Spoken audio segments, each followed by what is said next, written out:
حضرت داہیہ کلبی رحمۃ اللہ تعالی علیہ، آپ اتنے حسین تھے، میرے نبی پاک صلی اللہ علیہ وآلہ وسلم نے نا آپ کے لیے دعا فرمائی۔ حضور نے دعا فرمائی، اللہ اتنی سونی صورت ہے تو کیا یہ جہنم میں جانے کے لیے بنائی ہے؟ تو اللہ اسے کلمہ نصیب فرما۔ جب میرے نبی پاک صلی اللہ علیہ وآلہ وسلم نے رات کو دعا فرمائی تو صبح حضرت داہیہ کلبی کلمہ پڑھنے کے لیے تشریف لائے۔ تو جب کلمہ پڑھا میرے آقا علیہ الصلوۃ والسلام کا تو زور و قطار رو رہے ہیں، بہت زیادہ رو رہے ہیں۔ میرے نبی پاک صلی اللہ علیہ وآلہ وسلم نے پوچھا، داہیہ بتا تو صحیح تو کیوں روتا ہے؟ تو عرض کی، یا رسول اللہ میرے گناہ اتنے زیادہ ہیں کہ رب نے معاف نہیں کرنے۔ تو اللہ کے پیارے محبوب صلی اللہ علیہ وآلہ وسلم نے فرمایا، داہیہ لا تقنطوا من رحمت اللہ کی رحمت سے نا امید نہ ہو، میرا اللہ بخشنے والا ہے، مہربان ہے۔ تو پھر بھی داہیہ کلبی روتا ہی جا رہا ہے، رو رہا ہے، بہت زیادہ رو رہا ہے۔ تو میرے نبی پاک صلی اللہ علیہ وآلہ وسلم نے فرمایا، داہیہ کیا ہوا؟ کہا، یا رسول اللہ سارے گناہ اللہ معاف کر دے گا، لیکن ایک گناہ ایسا ہے جو رب بھی معاف نہیں کرے گا۔ تو حضور نے فرمایا، بتا تو صحیح وہ کون سا گناہ ہے؟ کہا، یا رسول اللہ جب میرا نکاح ہو گیا تھا تو میری بیوی حاملہ تھی، تو میں کہیں دوسرے ملک تجارت کے لیے چلا گیا، تو میں نے کہا اگر اللہ تجھے بیٹا عطا فرمائے تو اس کی خدمت کرنا، اس کی پرورش کرنا، اس کو پالنا، اگر بیٹی ہو تو اس کو زندہ درگور کر دینا۔ اللہ اکبر کبیرہ۔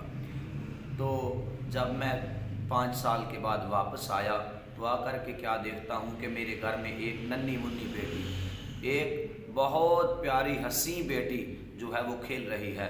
میں نے اپنی بیوی سے پوچھا کہ یہ کس کی بیٹی ہے؟ کہا، یہ آپ کی بیٹی ہے۔ تو کہا اتنی پیاری تھی، داہیہ کلبی کہنے لگے، میرا دل تو کہا کہ میں اپنے سینے کو لگاؤں، لیکن میرے دل میں پھر وہ خیال آیا کہ لوگ مجھے کہیں گے، مجھے سردار کہیں گے، قبیلے والے کہیں گے، لوگوں کی بیٹیوں کو دفن کرتا رہا اور اپنی بیٹی کو بچا لیا۔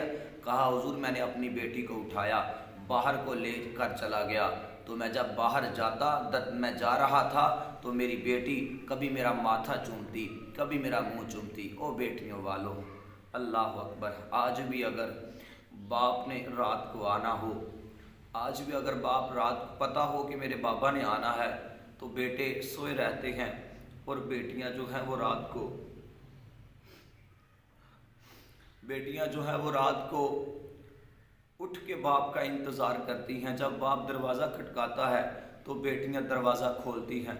میرے بھائیوں، وہ ننھی منی بچی حضور کی بارگاہ میں داہیہ کلبی عرض کر رہا ہے، کہا میرا کبھی منہ چومتی ہے، کبھی میری جبین چومتی، میرا ماتھا چومتی ہے، کہتی ہے بابا اتنی دیر کے بعد کہاں سے آئے ہو؟ تو میں نے یا رسول اللہ کوئی بھی اپنی بیٹی کی نہیں سنی، میں لے کر کے گیا، وہاں جا کے میں گڑھا کھودنے لگا۔ جب میں کھود رہا تھا مجھے پسینہ آتا تھا، میری بیٹی اپنے کپڑوں کے ساتھ میرا پسینہ صاف کرتی اور کہتی، بابا بڑی دیر سے تھکے آئے ہو، آؤ باقی کام کل کر لیں گے۔ لیکن جب گڑھا کھودا گیا تو میں نے اپنی بیٹی کو دھکا دیا، اس میں پھینکا، تو بیٹی نے عرض کی، بابا مجھے یہ تو بتا میرا گناہ کون سا ہے؟ میں تجھ سے کوئی چیز بھی نہیں مانگوں گی، ساری زندگی ایسے ہی گزار دوں گی۔ تو یا رسول اللہ میں نے اپنی بیٹی کی کوئی نہیں سنی۔ آخر میں میری بیٹی نے ہاتھ باندھ کر کے عرض کیا کہ یا رسول اللہ، میری بیٹی نے عرض کیا، بابا کہ میری کون سی ایسی غلطی ہے؟ تو میرا باپ ہے، چلو مجھے دفن ہی کر دے، لیکن میری غلطی تو بتا۔ تو کہا، یا رسول اللہ میں نے کوئی بھی نہیں سنی، میں نے اپنی بیٹی کی کوئی بھی نہیں سنی۔ بالآخر اس نے کہا، ہم بڑی دیر سے یہ انتظار کر رہے تھے اس گھڑی کا کہ وہ محبوب آنے والا ہے، کہ آ کر بیٹیوں کو عزت دے گا، وہ اللہ کا نبی کب آئے گا؟ جب میری بیٹی نے یہ کہا، میں نے یا رسول اللہ پھر بھی نہیں سنا، تو حضور علیہ تحیت و ثنا کی آنکھوں میں آنسو آ گئے۔ میرے حضور نے فرمایا، داہیہ ایک مرتبہ دوبارہ وہ واقعہ سنانا۔